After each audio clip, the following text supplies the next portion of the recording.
पण पुढच्या घडामोडीकडे दिवसा भाजपचा प्रचार आणि आतून युवा स्वाभिमानीचा प्रचार असं बच्चू कडू यांनी म्हटलंय। त्यांनी रवी राणा आणि नवनीत राणांवर टीका केली आहे। इथे कुठे गेले बटेंगे तो कटेंगे असा सवाल सुद्धा बच्चू कडू यांनी केलाय। तुम्ही स्वाभिमान तरी एकत्र आहे का? तुमचा नवऱ्याचा पक्ष तो इथे भाजपच्या विरोधात माणसं उभे करतं आणि नवनीत राणा भाजपच्या प्रचाराला येतं। मग दिवसा भाजपचा प्रचार, अंदरून स्वाभिमानचा प्रचार, इथं कुठे गेलं बटेंगे तो कटेंगे। म्हणजे तुमच्या वेळेस बटेंगे तो कटेंगे नाही, आम्ही आहे मूर्ख बनवाले बटेंगे तो कटेंगे। तुम्ही स्वाभिमान भाजपच एकत्र लढत नाही अचलपुरात। मुख्यमंत्र्यांनी दत्तक घेतलेल्या नाशिकमध्ये वृक्षतोड होतीये। नाशिकमध्ये आमची सत्ता असताना सुंदर गार्डन बनवलं होतं असं मनसे नेते संदीप देशपांडे यांनी म्हटलंय। नाशिकच्या तपोवनमधील वृक्षतोडीवरून संदीप देशपांडे यांनी टीका केली।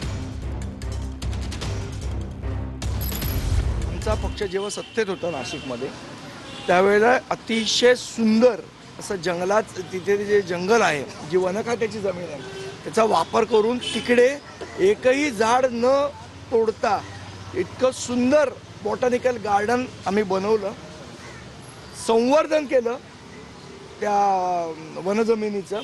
आणि तिथे भाजपला दत्तक घेतो म्हणून सांगणारे मुख्यमंत्री आज एवढी झाडं मोठ्या प्रमाणात कत्तल करतायत। याच्यातच प्रत्येकाची नियत काय आहे ते कळतं। तपोवनमधील वृक्षतोडीच्या निर्णयाविरोधात सर्व पक्ष एकत्र आले। तपोवन इथल्या झाडांना राजकीय पक्षांचे गमछे बांधण्यात आले। ज्या वृक्षांवर फुल्या मारल्या गेल्या त्याच वृक्षांवर पक्षांकडून गमछा बांधत वृक्षतोडीचा निषेध नोंदवला जातोय। पर्यावरण प्रेमींनी झाडांना पोस्टर लावल्यानंतर आता राजकीय पक्षांकडून गमछे बांधण्यात आलेत।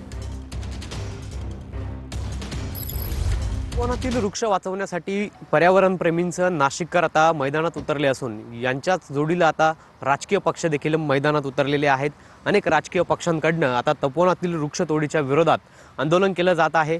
आपण जर या ठिकाणी बघितलं तर ज्या ठिकाणी महानगरपालिकेकडून या वृक्षांना फुलं मारण्यात आलेल्या होत्या, त्यानंतर त्याच ठिकाणी पर्यावरण प्रेमींकडनं तपोवन वाचवा, नाशिक वाचवा अशा विविध मजकुरांचे पोस्टर्स लावण्यात आले होते। त्याच झाडांना आता राजकीय पक्षांनी आपले गमछे जे आहेत ते बांधल्याचं आपल्याला पाहायला मिळतं। आपण जर इथे बघितलं, वंचित बहुजन आघाडी असेल, प्रहार असेल, त्याचबरोबर महाराष्ट्र नवनिर्माण सेना असेल, अशा राजकीय पक्षांचे गमछे जे आहेत ते आपल्याला या ठिकाणी या तपोवनातील झाडांवरती पाहायला मिळत आहेत। कॅमेरा पर्सन आकाश येवलेसह पवन येवले, TV9 मराठी, नाशिक।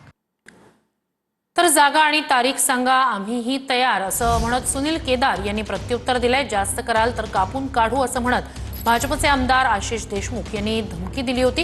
त्या धमकीला सुनील केदार यांनी प्रत्युत्तर दिलंय। कोणी धमकी देत असेल तर चिंता करू नका असं सुनील केदार यांनी म्हटलंय।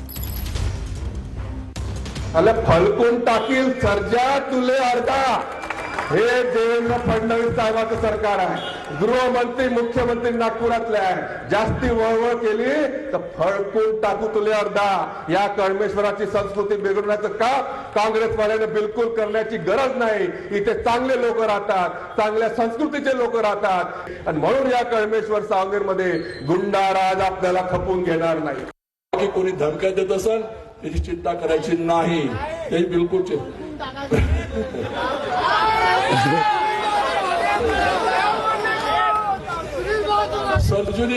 सर्जुनी सांगितले त्या विषयावर तो पूर्ण महाराष्ट्रात त्या ठिकाणी झालेला आहे।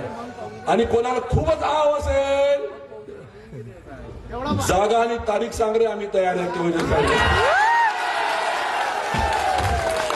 खूपच आव असेल तर जागा आणि तारीख सांग, हम तयार आहे कभी भी, कोई चिंता नहीं उसमें त्या ठिकाणी।